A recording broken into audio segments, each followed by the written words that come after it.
Hi guys, നമ്മുടെ പുതിയ വീഡിയോയിലേക്ക് എല്ലാവർക്കും സ്വാഗതം. നിങ്ങൾ തംബ്നെയിൽ കണ്ടതാണല്ലോ, ഇന്നൊരു പുതിയ അൺബോക്സിങ് വീഡിയോ ആയിട്ടാണ് നമ്മൾ വന്നിരിക്കുന്നത്. അപ്പം ഇന്ന് അൺബോക്സ് ചെയ്യാൻ പോകുന്നത് റെഡ്മി 9 പ്രൈം ആണ്. അപ്പോൾ റെഡ്മി 9 പ്രൈം അൺബോക്സ് ചെയ്തിട്ട് അതിൻ്റെ കുറച്ച് കാര്യങ്ങളിലോട്ട് നമുക്ക് പോകാം ആദ്യം തന്നെ. അപ്പോൾ നമുക്ക് കഴിഞ്ഞ ദിവസം നമ്മൾ അൺബോക്സ് ചെയ്തത് റെഡ്മി നോട്ട് 9s ആയിരുന്നു. അപ്പോൾ റെഡ്മി നോട്ട് 9സിനെ പറ്റി കുറച്ച് അറിയാവുന്ന കാര്യങ്ങളെല്ലാം റിവ്യൂ ചെയ്ത് നിങ്ങളിലേക്ക് കുറച്ച് എത്തിക്കാൻ പറ്റിയിട്ടുണ്ട്. പിന്നെ ആ വീഡിയോയ്ക്കും കഴിഞ്ഞ വീഡിയോസിനെല്ലാം നല്ല സപ്പോർട്ടിന് അതിന് തന്നെ നന്ദി പറയുന്നു. പിന്നെ ഇന്ന് നമുക്ക് അൺബോക്സ് ചെയ്യാൻ ഒരു ഭാഗ്യം കിട്ടിയേക്കുന്നത് റെഡ്മി 9 പ്രൈം. അപ്പം നമുക്ക് അത് അൺബോക്സ് ചെയ്തിട്ട് അതിൻ്റെ വിശേഷങ്ങളിലോട്ട് പോകാം കേട്ടോ. അപ്പം വീഡിയോയിലേക്ക് പോകാം.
ഗൈസ്, ഇപ്പോൾ ഞാനിവിടെ എടുത്തിരിക്കുന്ന ഫോൺ മഡ് ബ്ലാക്ക് കളറാണ് യൂസ് ചെയ്തിരിക്കുന്നത്.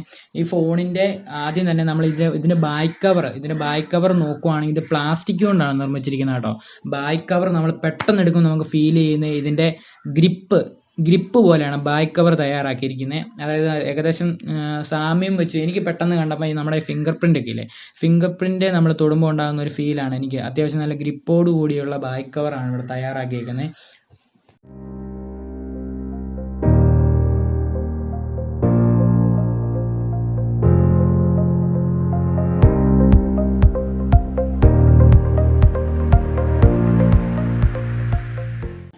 ഗൈസ്, ഞാൻ ഈ ഫോൺ ഫസ്റ്റ് കയ്യിലെടുത്തപ്പോൾ തന്നെ എനിക്ക് പെട്ടെന്ന് ക്ലിക്കായതെന്നോ ഈ ഫോണിൻ്റെ ഡിസൈനും പോക്കോ X2 എന്ന സ്മാർട്ട് ഫോണും ആയിട്ട് നല്ല രീതിയിലുള്ള സാമ്യമുണ്ട്. അതെനിക്ക് പെട്ടെന്ന് വ്യത്യാസം മനസ്സിലായെന്ന് പറഞ്ഞാൽ ഇതിൻ്റെ ബാക്കിലുള്ള ഗ്ലാസ് കേസ്, പോക്കോയുടെ ഗ്ലാസ് കേസ് ആണ്. ഇതിൻ്റെ പ്ലാസ്റ്റിക് എന്നൊരു വ്യത്യാസം മാത്രമേ ഇതിലുണ്ടായിരുന്നുള്ളൂ.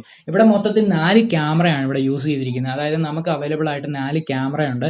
ആദ്യത്തെ ഒരു മൊഡ്യൂളിൽ 3 ക്യാമറയും ഫിംഗർ പ്രിൻറ്റും ഒരു മൊഡ്യൂളിൽ തന്നെ കൊടുത്തിരിക്കുന്നു. മറ്റൊരു മൊഡ്യൂളിലായിട്ടാണ് മറ്റൊരു ക്യാമറയും ഫ്ലാഷും ഇവിടെ കൊടുത്തിരിക്കുന്നത്.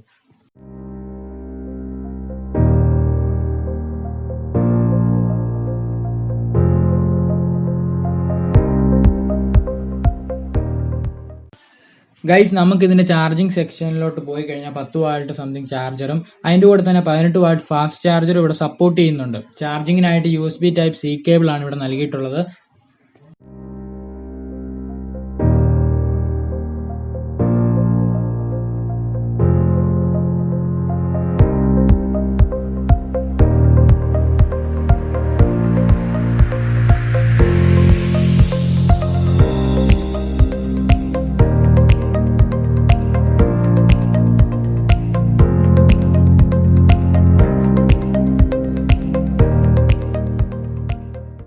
ഗൈസ്, നമ്മൾ ആദ്യം തന്നെ ഈ ഫോൺ കയ്യിലെടുക്കുമ്പോഴുണ്ടാകുന്ന ഒരു ഫീല് അത് വേറെ ലെവലാണ് കേട്ടോ.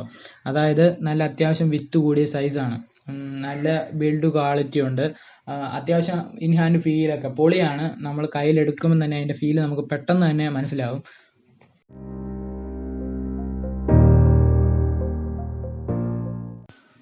ഗൈസ്, നമുക്കിവിടെ 5020 mAh ടൈപ്പ് ബാറ്ററിയും പിന്നെ 13 മെഗാ പിക്സൽ ക്യാമറയൊക്കെ നൽകിയിട്ടുണ്ട് റെഡ്മിയുടെ കേട്ടോ.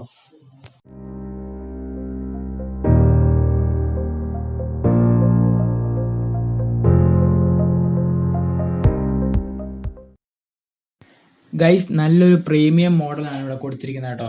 200 gram something ഭാരമുണ്ട്, 201 gram something ഭാരമുണ്ട്.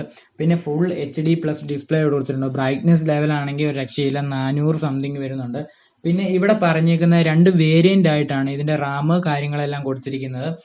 Variant എന്ന് പറഞ്ഞാൽ 4GB റാം, പിന്നെ 64 ഇൻറ്റേർണൽ മെമ്മറി. അതിൻ്റെ മറ്റൊരു വേരിയൻ്റ് ആയിട്ട് 4GB റാം തന്നെ 120 ഇൻറ്റേർണൽ മെമ്മറി ആയിട്ടും നൽകിയിട്ടുണ്ട്. അത് രണ്ടും വേരിയൻ്റ് ആയിട്ടാണ് നമുക്ക് ഇവിടെ നൽകിയിരിക്കുന്നത് കേട്ടോ.